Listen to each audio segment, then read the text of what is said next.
হিসাবে বলা হতো না, বলা হতো শূন্য বা ভ্যাকুম, এই টাইপের ওয়ার্ড ইউজ করা হতো। তা আমরা আর্যভট্টকে মেনলি শূন্যের আবিষ্কর্তা হিসাবে বলে থাকি, এবং যে সিম্বলিক সিম্বল শূন্য যেটা এখন আমরা ইউজ করি, সেটার প্রচলনটা কিন্তু ব্রহ্মগুপ্ত দিয়েছে।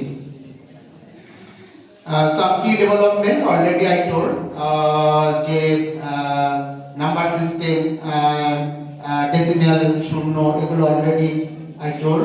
So এবং এই শূন্য কিভাবে আমি বলেছি বক্সিল ইয়ে ছিল, বৈদিক যুগের সোর্স অফ এভিডেন্স কি ছিল, বক্সালি ম্যানুস্ক্রিপ্ট।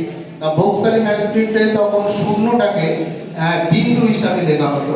এটা একটা বক্সালি ম্যানুস্ক্রিপ্টের অংশ, সেখানে শূন্যটাকে বিন্দু ভাবে বা জিরোটাকে বিন্দু হিসাবে দেখানো হচ্ছে।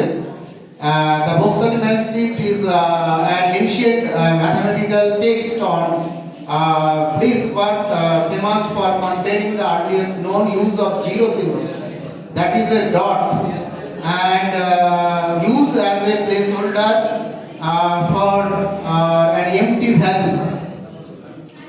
And next zero already I told, so that is I can make this. And number system, সেই সময় ট্যালি নাম্বার ইউজ করা হতো, 1 2 3, আমরা এখনকার যেভাবে ইউজ করি সেরকম নয়। তা বক্সালি ম্যানুস্ক্রিপ্টে সেরকম তার নিদর্শন পাওয়া গেছে।